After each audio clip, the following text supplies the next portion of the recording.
Welcome to part 2 of this program, where it's an introduction to sales process optimization. In the first part, I gave you an overview of the 4 steps that are necessary to get started on your process optimization.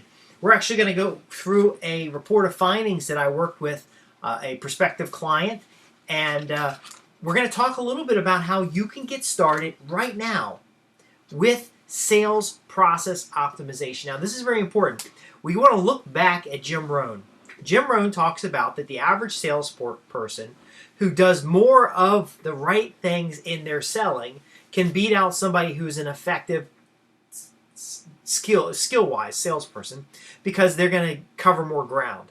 And that is entirely true in all kinds of things in your business. But the powerful element of this is when you understand your sales process so well that you can then start compressing time. So there are 2 elements of process. One element is resources, and the other element is time.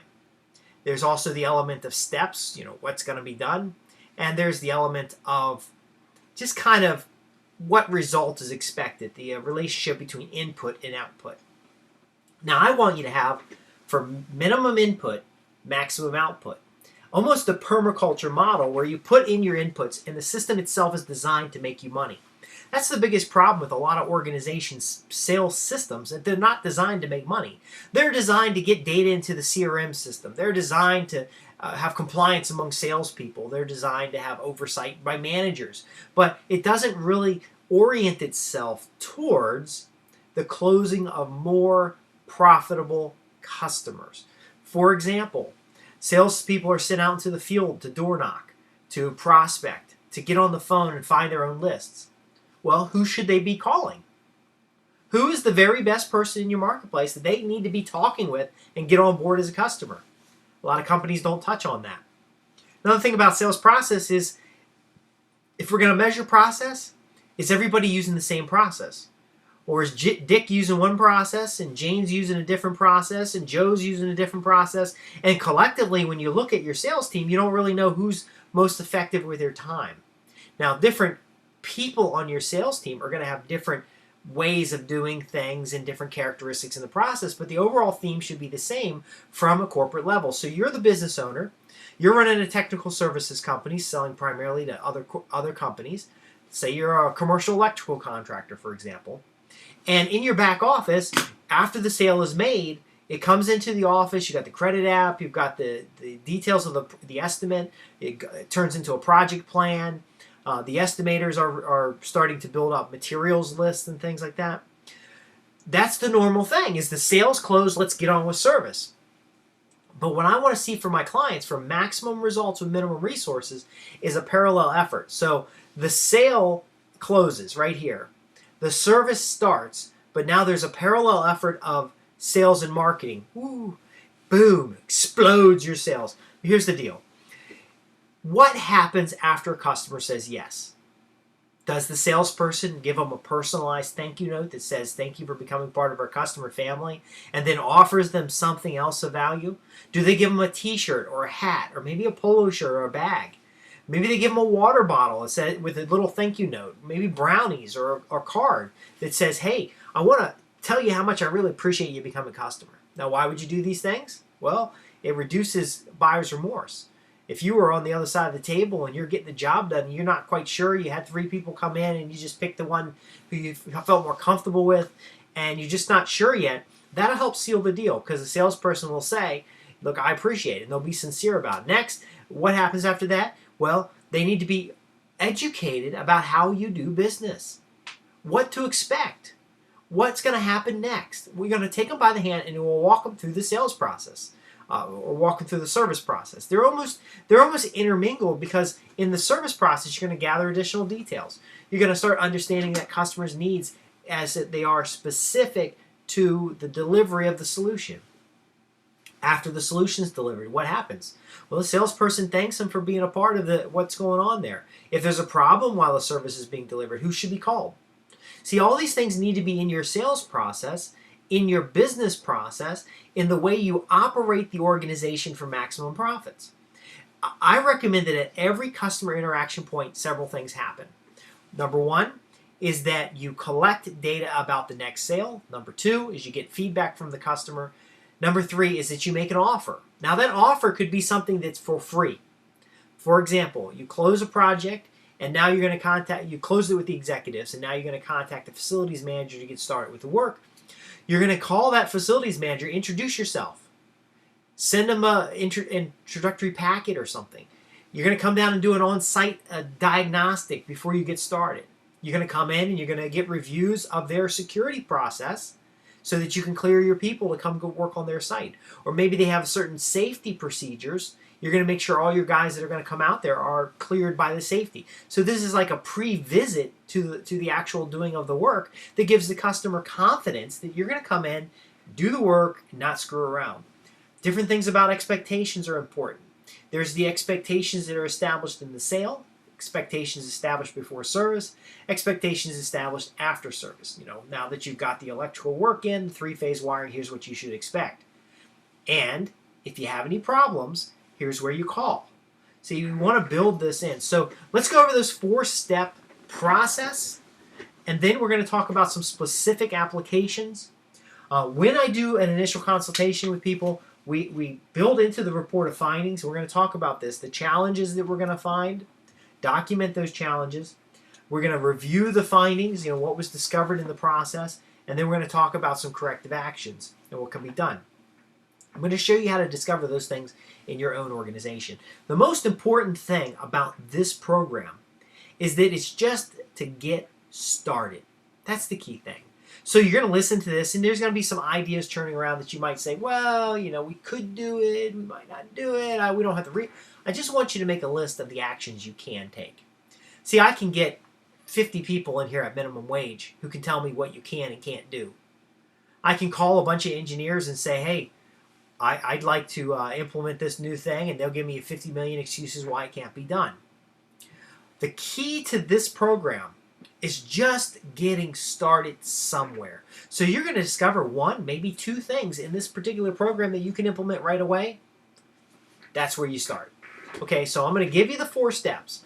I'm going to tell you how to implement them. I'm going to tell you what to look for, why they're important, and then just get started. Now, at the very end of this program, I'm going to tell you how I can help you get started by giving you an action plan, and where there may be supplemental materials for this particular program that you can log into and get those details. Of course, you can always call and ask your questions for free because you've invested in this program. It's not really free because you've invested in this program. It's kind of like part of the continuing service. So from there, we're going to go ahead and get started to the clear result. Now, I think I should have a clear result for this particular program as well, so that I can demonstrate how these processes can help you with implementation as much as they can help you with gaining more sales and profits for your organization and your personal lifestyle.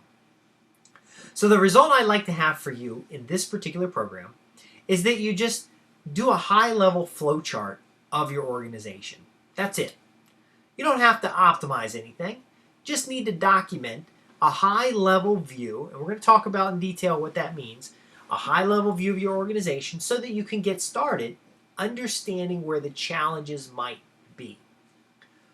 So the next part, we're going to talk about your clear agreement on design. In the next part, we're going to cover your clear agreement on desired results. See you then.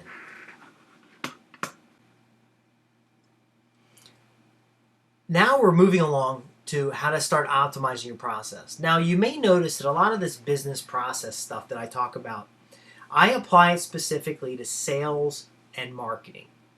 Now when I'm hired by, for example, I have a contract starting here soon with Wells Fargo. We're going to be looking at systems remediation, and we're developing processes to support the remediation of computer systems. The process, the method that I'm sharing here works as well in remediation as it does in your sales. It is a method for making processes go faster and with fewer resources. It could be the same for a remediation at a fire after a fire.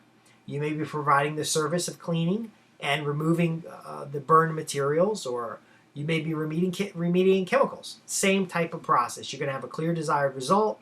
You're going to go in, with a high-level plan of what you're going to do. That's what the customer needs to understand. And then you're going to start, if you wanted to optimize it, you're going to start optimizing it starting from the critical path, the critical factors. Same thing here. But the reason I focus on sales and marketing processes is because that is going to put money in your pocket. So if I come out and charge, say, $8,600 a day, which is my day rate, I come in at $8,600. You need to know that you put out $8,600 and that you produced X number of dollars coming back. Now I want a 10 times, 25 times return on your investment in me. So that needs to be $8,600. You need to make $86,000 in profit. So if you're not measuring these things, how do you know whether or not what I've done for you is of value? See, this is very important because you might have a sales team out there. You might have a marketing team. You might have service professionals. You might have subcontractors. How do you know what they're doing is growing your business versus just helping you get along?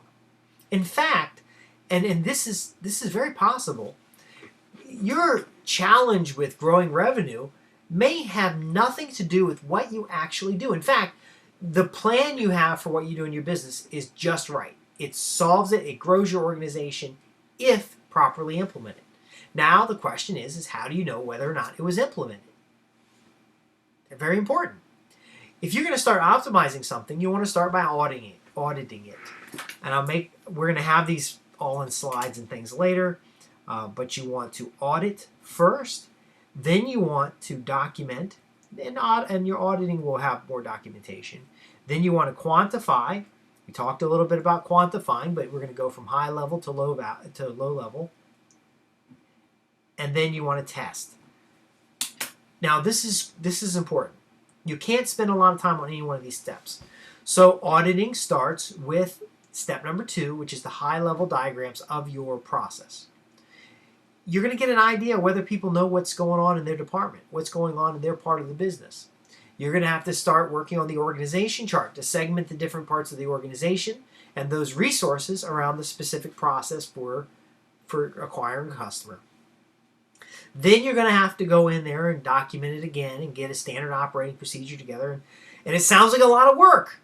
So if you're going to do what sounds like a lot of work, and it really isn't a lot of work if you follow the methodologies that we're sharing with you here today and some of the other ones I teach, if you're going to do what sounds like a lot of work, why not start as close to revenue as possible? Better yet, as close to profits as possible. Now bear with me here. We could have in your organization the most effective delivery of service, the highest quality and value of service, but if you have never received any customers, if you have nobody interested in that service, then what value is that? But if instead I come to your organization and we create hundreds of thousands of new customers, and you're able to have those customers waiting in line, ready to do business with you over anybody else, then it doesn't matter what level of service you deliver. You're going to deliver quality because that's the only type of customers I'll accept. But it doesn't matter what level of service you deliver. The customers are there. In fact, then you can deliver the high value service depending on the types of customers you have available.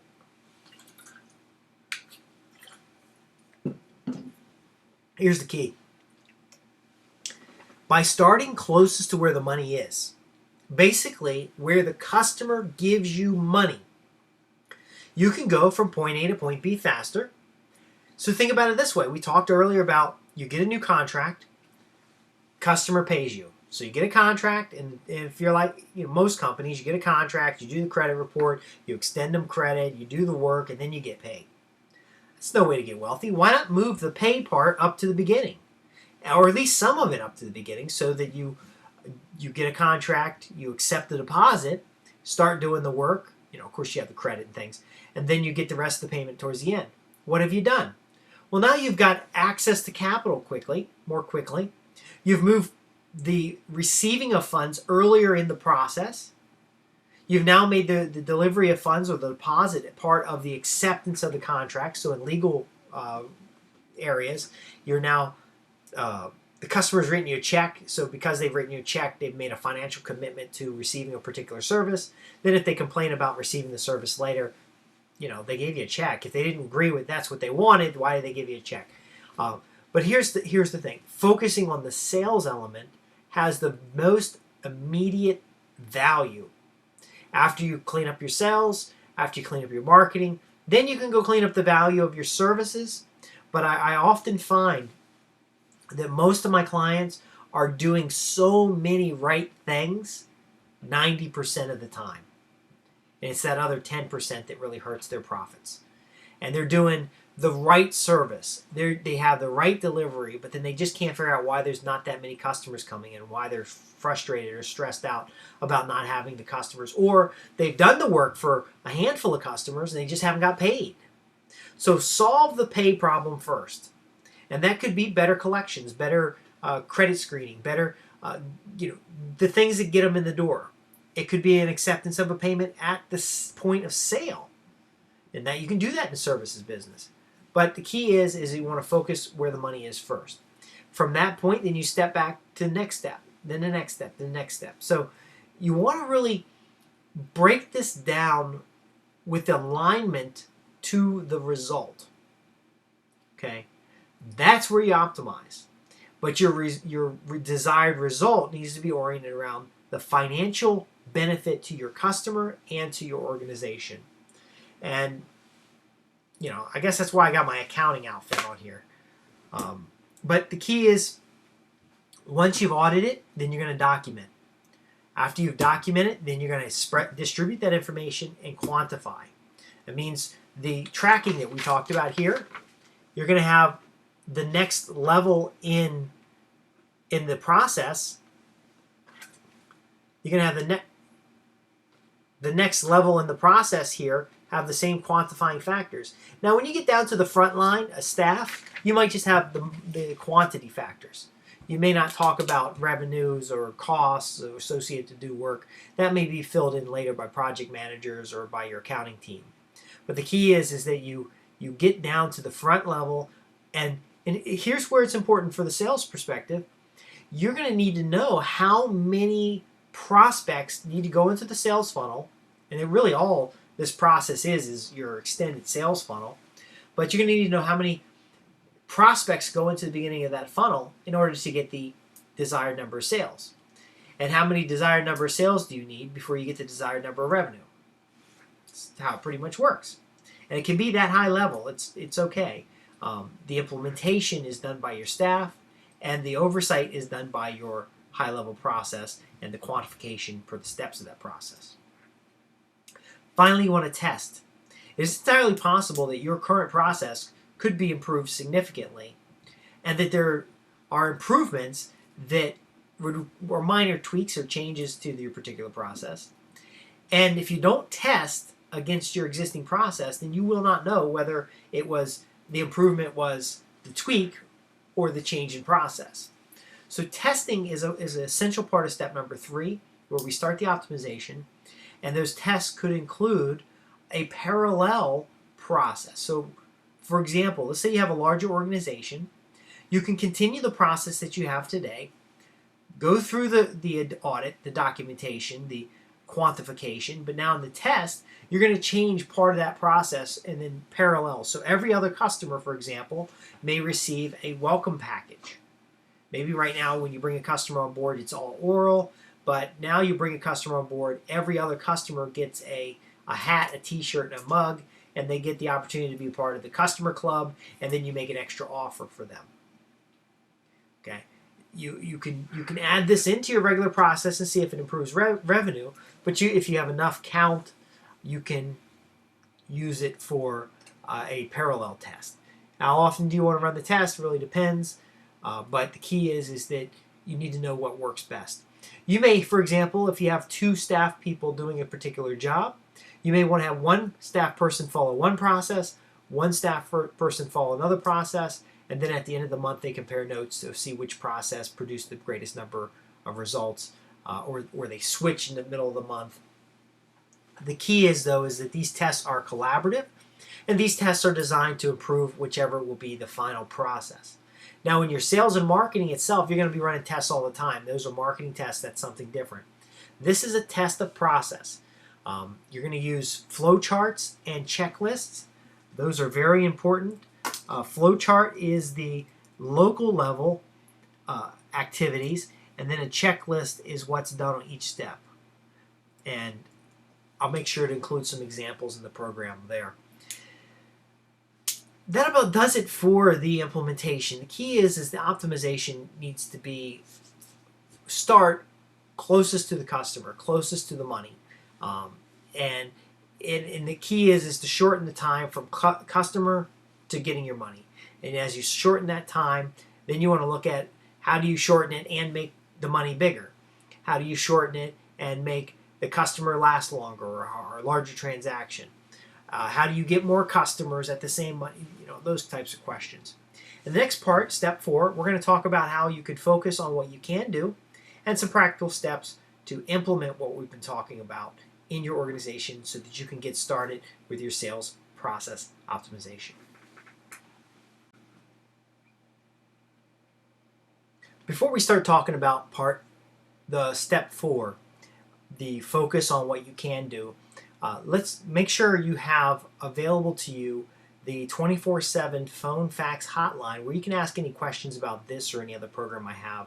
That hotline is 757, it'll be right down here on the screen, 757-282-7779. And this is program H1112B. And of course you can ask any questions. You can fax your questions in, or you can call in your questions, and be sure to leave your name, address, and phone number. I'm doing this program a little late at night, so I may have gone through pretty quick. But this program was developed because of a couple customer questions and a couple of prospects I'm working with have challenges. I'm also taking a project doing a business analyst for a bank, and I've done several other projects in this area. The biggest challenge I see is step number 4, is where you've got a desired result. You've got a high-level plan.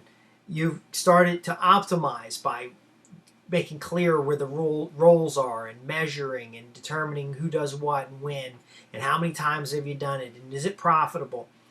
But when you're in that process, very often what happens is people will say, oh, well, we can't do that. I'm so busy, I really don't have time to keep track of the number of people who call in.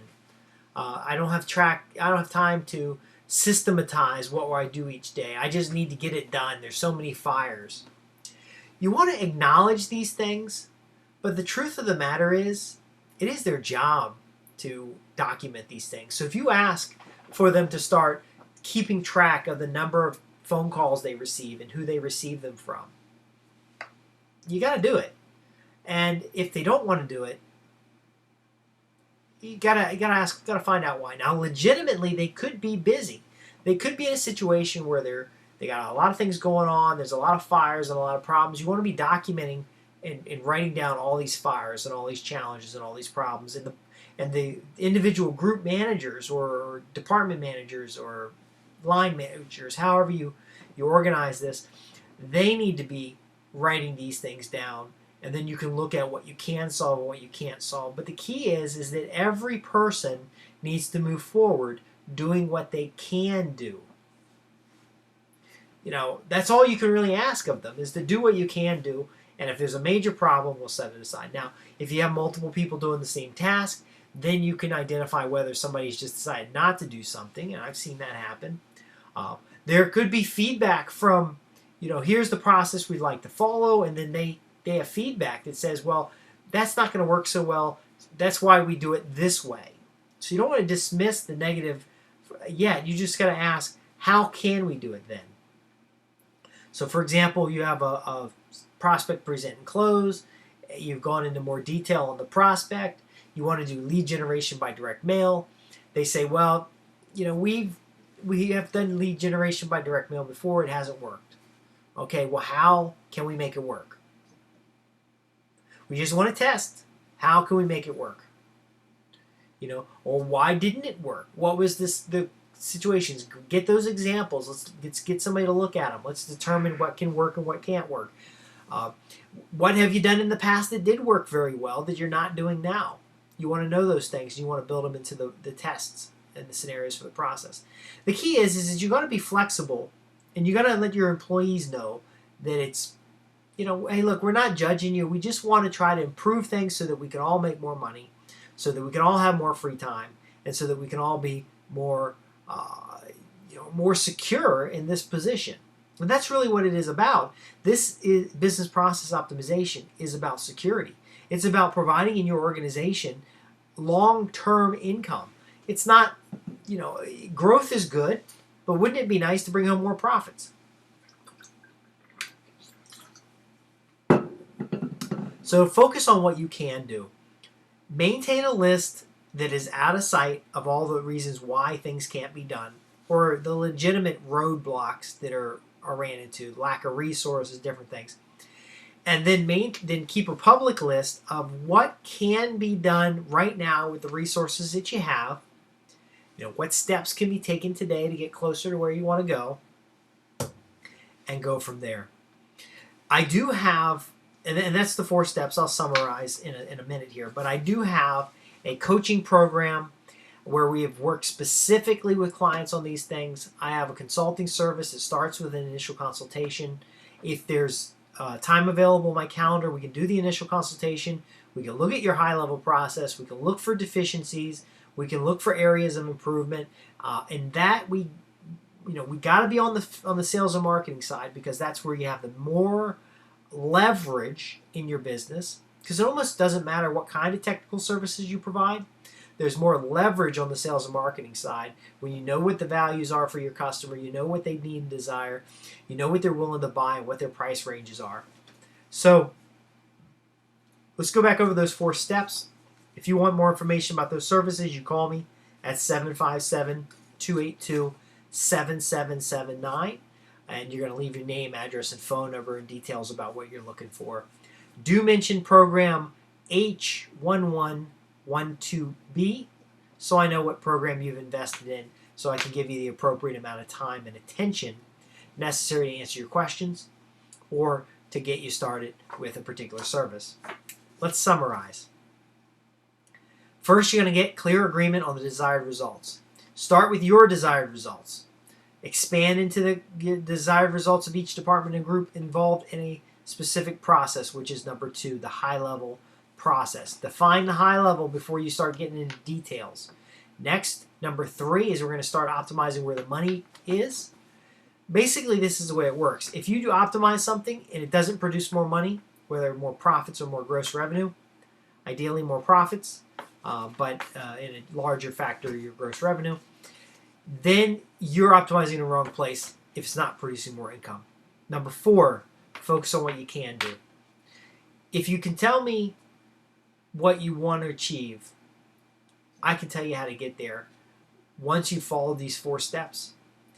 And it is much easier and much more reliable using this method to get started.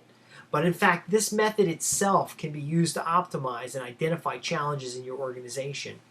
And that's what this program was about, to help you get started. As my availability is very often limited, I do take out time to record these programs for you, because this program can live on forever and it can continue to work. Of course, years from now, I might be embarrassed about the boxes in the background and my gesturing of craziness, my scratching my nose and the faces I make. But you know what? Who cares? The bottom line is, I want to see you get results with the resources that you have. Because getting more resources, getting that new piece of software, getting the new, the new office or the new technician, none of that really matters.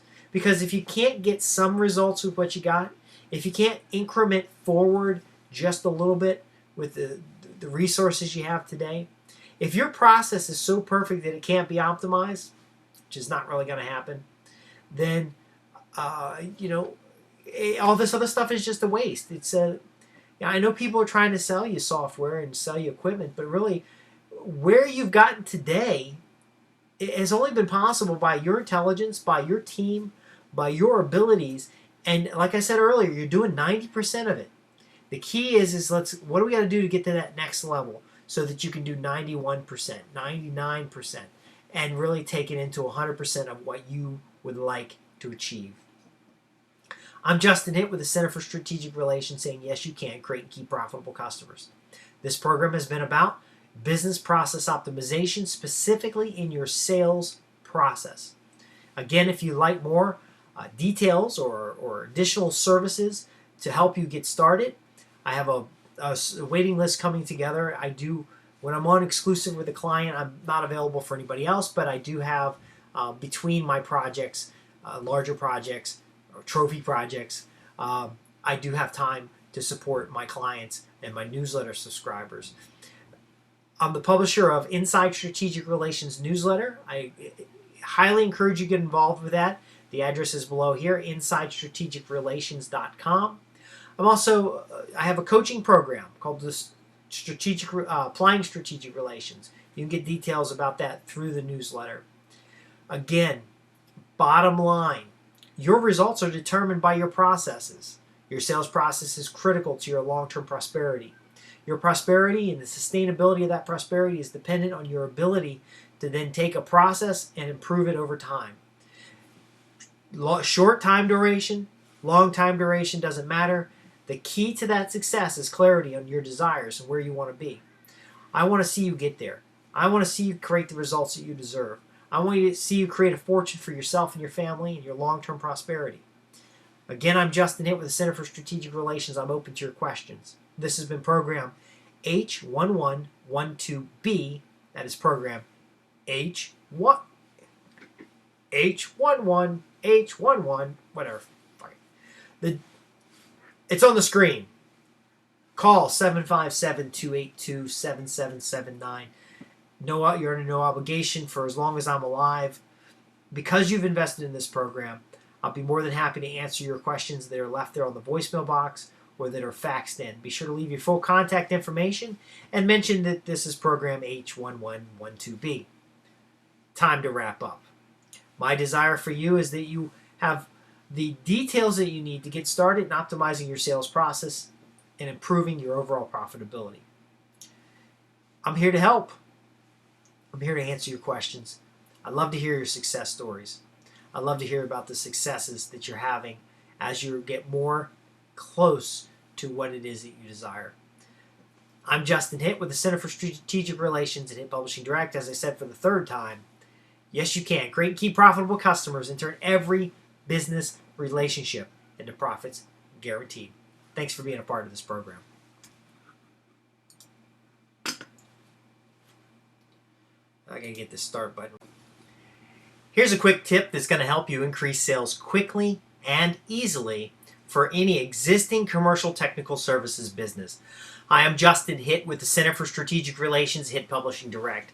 I have the opportunity to do a lot of business analyst work for my clients, and what we look at is how the process is developed, and in case of business development, how the process is developed for increasing and creating and keeping profitable customers. So I have 4 tips here that we're going to share as part of the Inside Strategic Relations newsletter. There's a URL at the bottom of the screen here, how you can join the Inside Strategic Relations newsletter. But here's 4 tips that are going to help you improve your sales process. Now, before I go into the 4 tips, let's talk about why it's important to increase and improve your sales process. Here's number 1. First off, the faster you can close a sale and collect the money, the sooner you can get to work, the sooner you can get in business. Now, I know a lot of you commercial contractors out there, you're collecting the money, you're closing the sale, doing the work, and collecting the money. But the model I have for you is you got to get some kind of deposit up front, some kind of financial commitment from the buyer to signify the action for you to move forward. We talk about that in other programs, but from a business process standpoint, you want to start by measuring when's the sale closed, from closure to sale, how long does it take to get the first dollar, because you need the finance. In this day and age, you're not going to get a line of credit from business to get started on a project. You need to have a little financing from the customer. And then once the work gets started, how long is it till that final payment comes in? And that really is, a lot of folks don't think about it, but that is a business process that is a function of sales. Now, you heard me right. Some people might say that's a function of accounting. Well, I'm going to tell you that's not a function of accounting. The tracking of the revenue is, the measuring of the dollars is part of accounting. But remember, we talk about chains of communications. There's a chain of communication that binds together the strength of your organization from the sale to the receipt of the money. For example, let's say the salesperson sells a product that you cannot deliver, or at least it doesn't seem as exciting as when it was sold. So the client, for a roofing contractor, for example, they want a certain roof, a certain style, they picked it out, it gets installed, and they're just not happy with it. And the roof isn't as quiet as they thought it would be. And that delays the payment. So it's a sales problem. It is not just an accounting problem anymore. And in fact, because for the electrical contracting world, the customer has a certain load demand for a generator, and you install a generator, and they have a power failure right before the stuff is ready, before it's been tested. Everything goes out. They're pissed off. They're upset. The salesperson sold them uninterrupting, no power to be interrupted. There's a communications challenge at that point, but you're being able to optimize that process is going to be able to put more money in your pocket quickly. So the process is the underlying skeleton of what you're delivering. What is promised in sales? What is communicated as far as expectations? What are the financial terms? Do you get a deposit? If you get a deposit, how much is the deposit? Do you have milestone payments? And then you have the final part of that is the closing of the account. Now, what do you do when they make that final payment and they've paid up their account in full? Well, that goes right back to marketing. You send them a thank you note. You seek a referral. You look for additional business. The salesperson revisits. See, it doesn't do you any good for the salesperson to close a sale and then come back next week and try to make another sale. No, you got to close the sale, deliver the service. Salesperson verifies the work was delivered in a satisfactory manner. Then they look for other opportunities. And this is part of that cultivating the customer relationship. As we talk about the chain of communications, is that you send something out, you get a response, and then you respond to the response. And that could be you close this, you offered something, they accepted it, come back to you, and now you bring forward the terms. It's just like a loop or a cycle. So I got 4 points. This is very important because it increases your overall profitability. It increases your overall ability to deliver for customers. So number 1 is the clear agreement of desired results. If you're going to start in a sales relationship and you're going to end with a sales relationship, just like any relationship, you need to have a clear definition of desired results. Because when you come back, if you haven't delivered what you promised, they're not going to let you back. So you can't, there's no relationship if there's no value. There's no payment if there's no value. Next, you want to have a high level before detail. Now, when I'm talking about process, a lot of folks want to go into the details. When they say, well, step number 1, we get a customer. Step number 2 is we fill out these 5 pieces of paperwork. Step number 3 is we sign the paperwork. No, we want a high level approach first. So as an executive, a business owner, and you can test your people. Say to them, what do we do when we get a sale? You want just a high level. Well, we find a qualified buyer. You want to ask, what do you do? Why do you do it? Okay, well, why do you find a qualified buyer? A salesperson's probably going to say, well, they want a commission. It should be, why do you find a qualified buyer? Because there's people in the marketplace that have a challenge. Who are those people? You define it. Next step, they get an offer. After you've done a consultation, they get an offer. It's the old prospect, present, and close. But I want you to go one further. After the close, what happens? And Dan Kennedy calls this sales choreography. And I mentioned in my book how you can increase business-to-business sales and profits in 90 days or less. I mentioned how I was doing this sales choreography and didn't know what it was called. And I've seen it done in the business development world with government contracting, with commercial work. But really what it is you're staging every interaction. It's those customer interaction points I'm always talking about.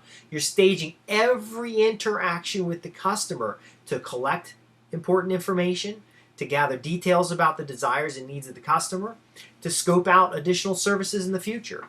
and so on and so on. So by mapping the high level of your process, you can then start assigning roles, and from those assigned roles, you can then develop the details that are necessary for the individual parts. Now, we could talk about how that increases buy-in and other things, but this is just a podcast. This is, a supplement to the newsletter. So let's get on to number 3. You want to start optimizing where the money is. Now, a lot of folks, they want to start optimizing where it's easy. They want to start optimizing where there's obvious problems and challenges. But in a business, you got to ask, where's the profit? Where in this process that if we improved it would significantly improve the revenue of our organization? Just like, I hear people saying, your podcasts are unprofessional. Now, I'm not wearing a tie and suspenders just because somebody told me my podcast was unprofessional, but I just got back from a meeting. But they say the stuff in the background, in my old videos, I had junk in the... That's just the way it is. I'm busy working. These boxes are books. I will clean them up when I get a chance to. My wife doesn't complain about my office. You shouldn't complain about my office. And in fact, if you care about the background of my podcast or the coloration of my video, then you're actually focused on the wrong thing. And I bet a dozen of donuts that if you are focused in the wrong thing here, that in your business you're focused on the wrong thing. I actually am working with a client for, it's a prospective client, and I'm working with them about business optimization on onboarding of a customer. So they have a process for bringing a customer on board. They gave me lists of the delegation and the activities that people are doing. Their manager's starting coffee in the morning. The secretary person is doing managerial activity. It's all mixed up. So the focus needs to be on what part, if we improve it, would bring us the maximum value to our organization, maximum value to the customers. And then you focus on what you can do. So you have to have the filter of effectiveness. Gary Halbert has an excellent story about rowing up the Ohio River. It doesn't matter how effective you are, how efficient you are. It doesn't matter how efficient you are. If you're pedaling the perfect paddle, if you're going in the wrong direction, you're not very efficient. So I want you to be efficient. I want you to start with the clear agreement of desired results. In business, that should be a monetary desired result. It should be a value-based this result for your customer, and it should be designed to create long-term growth for both your customer and yourself. Then you want to have a high-level view of what's going on. You want to see the process from a company perspective, and then through the optimization systems, the things that we talk about when we're doing coaching sessions. You're going to move down to the individual roles and responsibilities for individuals on your teams. And this is a delegation activity. If you're the executive and you're mapping out everything and every little detail, then you're a micromanager and you're not getting much done. You got to get buy-in by starting with the high-level approach. You got to use your mind to see how everything works together. Next, you're going to start optimization where the money is. Maximum value, maximum result, and you want to get maximum result with minimum resources. And finally, you want to focus on what you can do. So often I hear people say, Justin, that's great. I would love to do X, but X has never worked for us before. And I'm thinking, we just spent 2 hours going through the details of your business, going through financial statements, going through cash flow, going through interviews with your staff, and you're going to tell me the recommendation that I provided for you isn't going to work. Well, let's go through and quantify it and look at how it was implemented, because I have reason to believe that maybe this time is different. And in fact, this time could be different for you. But this has just been a podcast. We can go into details later, but here's the deal. If you have questions about this or any program that I provide, I can be reached at the phone number below, 757-282-7779. This is program H1112A. That's H1112A. And if you have any questions, please ask your questions. That's how I come up with this stuff. I work for a living. I don't come up with videos and fancy podcast stuff off the top of my head. I'm just answering questions from clients and just making it a little easier by doing it on video. Now, there's an extended section of this particular video. If you want to get a copy of that, you can call in that 757-282-7779. You can send us an email, or you can visit us at Iunctura.com, IUNCTURA.com. Thanks for listening. I'm Justin Hitt with the Center for Strategic Relation, saying yes, you can create key profitable customers and turn every business relationship into profits guaranteed.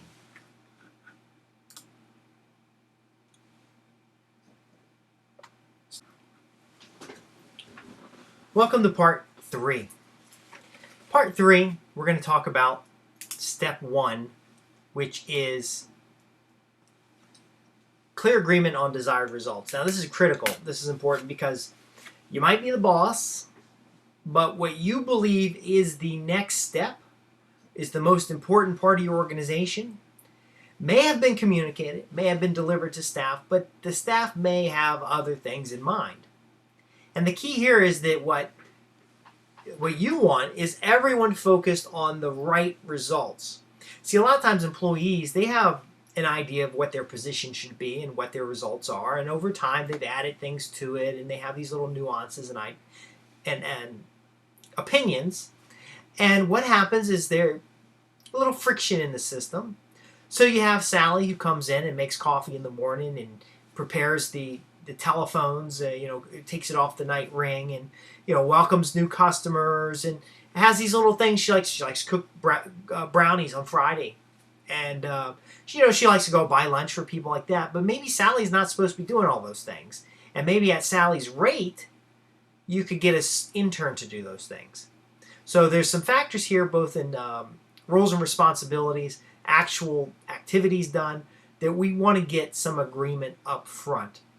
So from an executive position, from a leadership role, you want to define what is the clear desired result.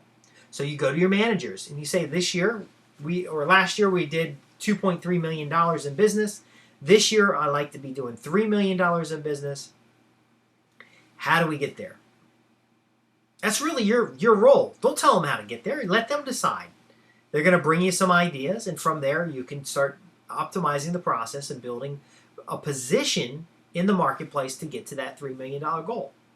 One client of mine was doing $400,000 a year for 10 years.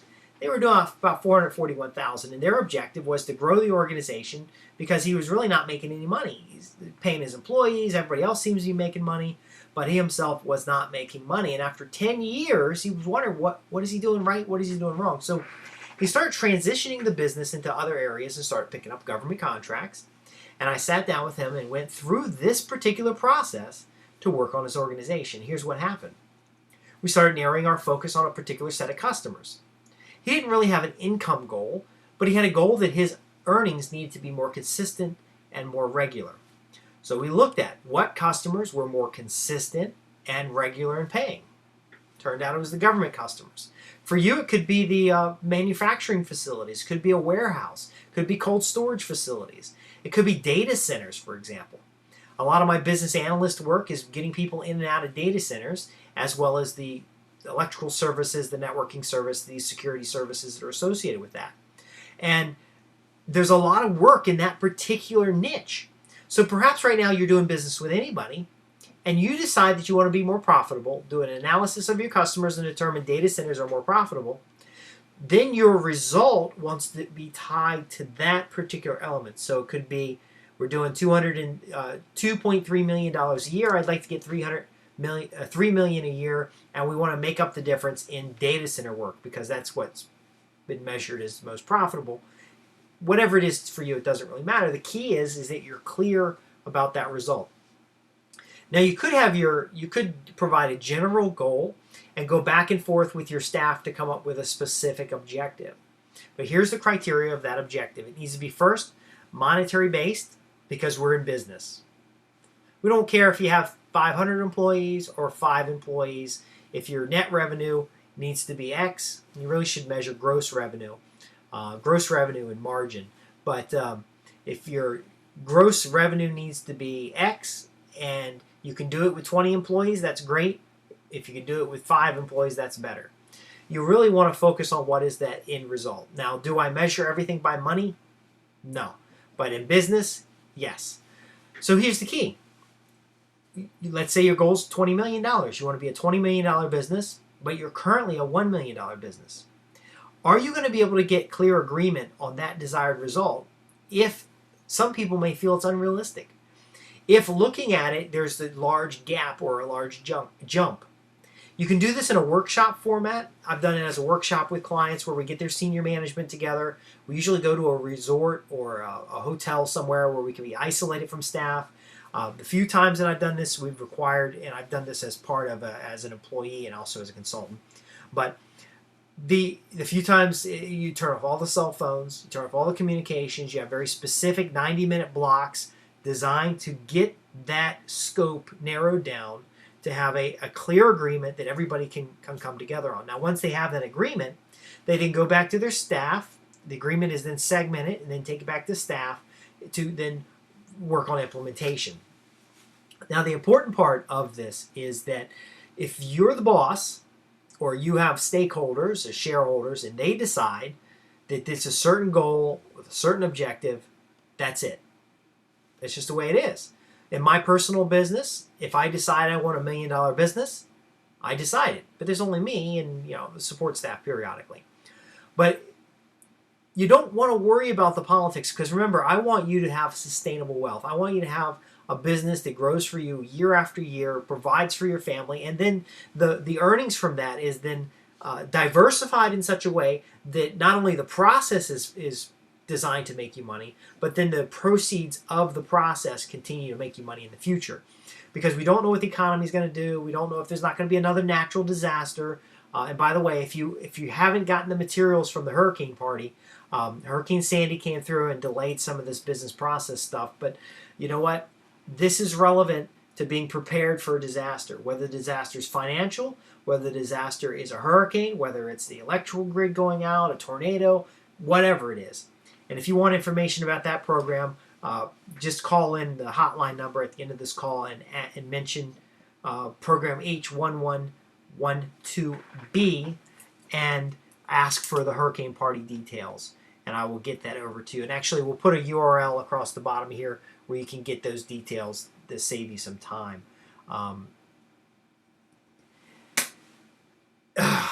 See, I'm just doing this stuff like I'm a regular guy, okay? I want to get these materials together for you. Because when you can get started with that clear result, now everybody's got a target that they can go towards. Now that target is not a mission statement.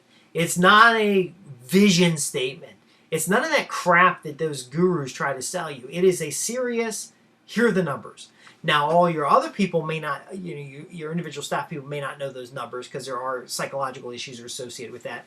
But once you have those numbers, you can convert them into number of units produced, number of new customers brought on board, number of certain types of jobs done, a number of trucks on the road, doing a certain level of business. But if you don't have that main basic anchor of a large goal, and I know I'm beating a dead horse here, but you got to know that. Now, just a little side note, as a business owner, with a small number of stakeholders, whether they're family members or not, that goal of the organization needs to be based on your lifestyle desires. Now, you don't need a lavish lifestyle, but you do need to be saving a large amount of money in case something happens. You'll be able to survive. You'll be able to have money in the opportunity fund, different things like that. So I want you to have some categories. So whatever you need to earn needs to be built into this. Your opportunity fund for the company needs to be built into this. Your profit margin needs to be built into this. And then you've got your number. If you want more help on that, we can get together on a consultation. It does need to be realistic. And realistic is defined by a lot of factors. But basically, get a number together.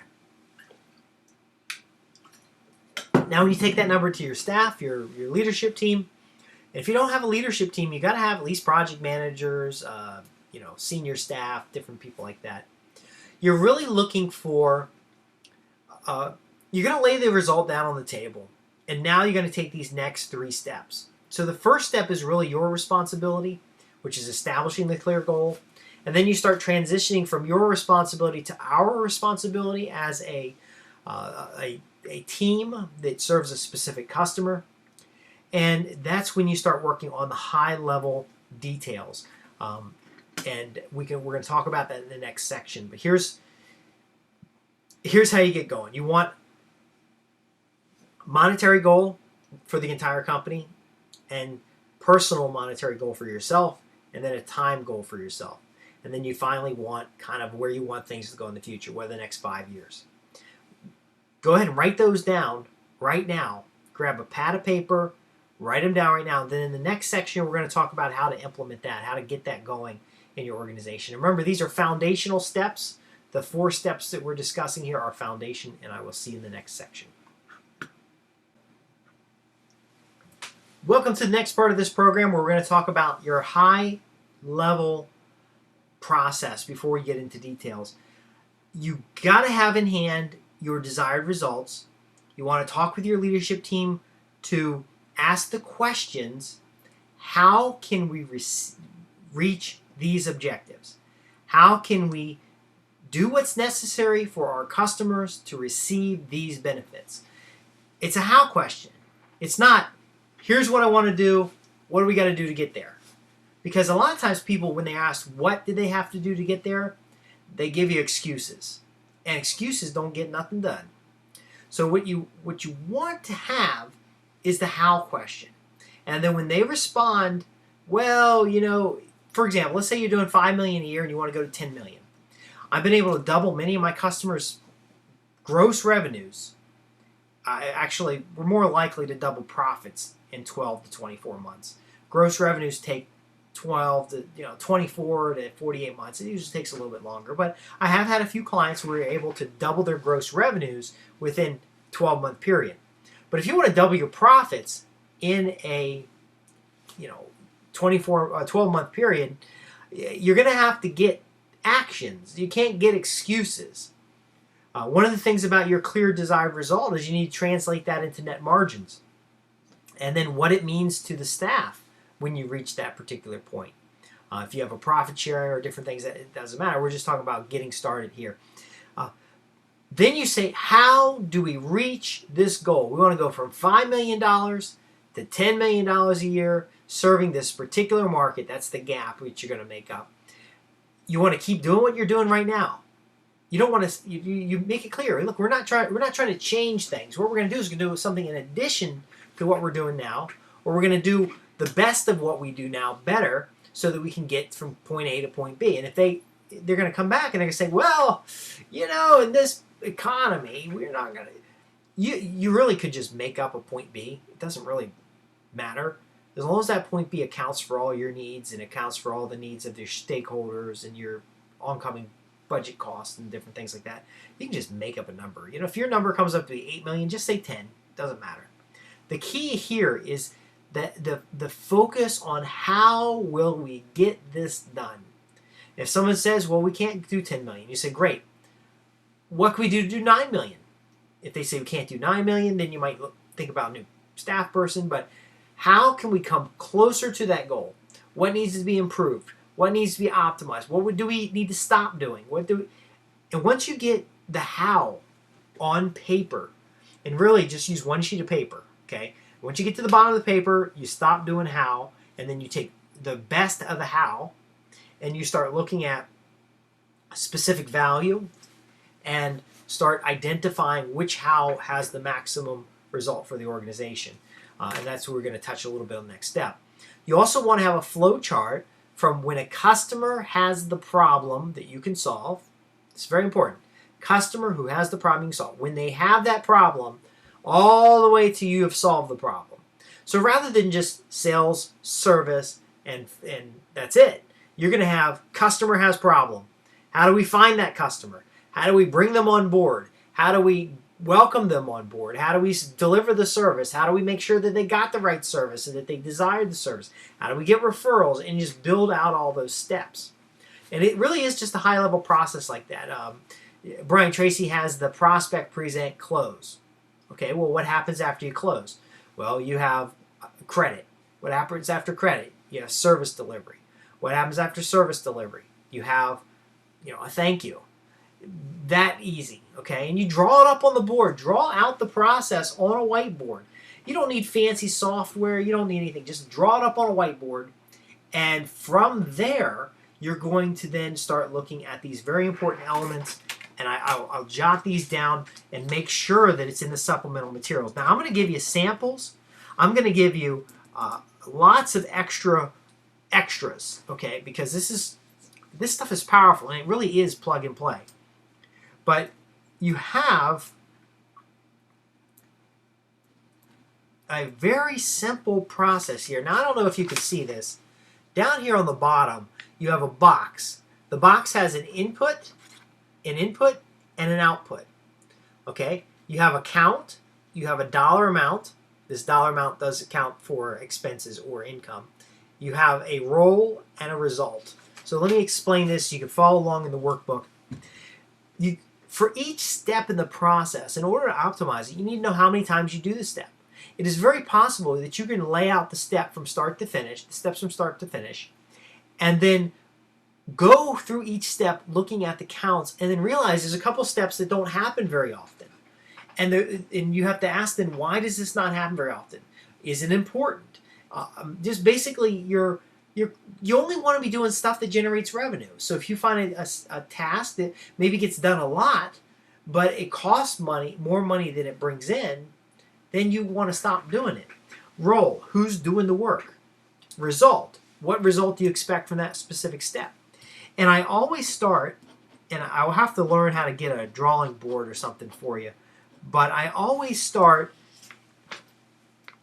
beginning, middle, and end, and basically build small links. That's the whole chain of communications thing. That's the whole, it's just a flow chart. But the bottom line is that when you do, what is the first thing that we do when we get a customer? What is the last thing we do when we get a customer? What happens in between? Then you can start expanding on that. So each step then has a beginning, middle, and end. And you personally don't have to go into a lot of detail, but whoever's got the role for this particular thing, they're going to be responsible for then breaking out the individual steps. Yeah, and I've done this in workshops. It makes a little sense once you practice. I'm going to include a couple worksheets inside this program so that you can pretty much work from the worksheets. But the key is that as you work through your organization, you're going to start aligning people with not only the result that you desire as a leader in your organization, but their role in achieving that result, the contribution that they make, and psychologically that brings forward their involvement and their sense of achievement. Also, you're going to have a count so that we can know how many times are they doing this work. Are they loaded? Now, I work with a lot of engineers, work with a lot of technical folks, and sometimes you call them and ask them to do something and they'll say, well, I'm swamped. Okay, well, if you had items that they were responsible for and you knew the count of each items, you could tell whether they're legitimately swamped or maybe they're having a time management issue. Another thing, too, is that when you're walking a customer through your company, you got to know if there's anything getting missed. Because if these 16 steps guarantee customer satisfaction and are designed specifically to profit your organization and deliver value to your customer, then you don't want to only do 12 of the steps. You want to do all 16 steps. Now, as a business owner, and I am a business owner, I had 4 employees at one time, a bunch of subcontractors. I'm sure I'm not running anything as large as you have. Of course, I have ran a $2 million project before. Been a part of $2 billion projects, but I'll give you in the plain language. I'll give you in simple language.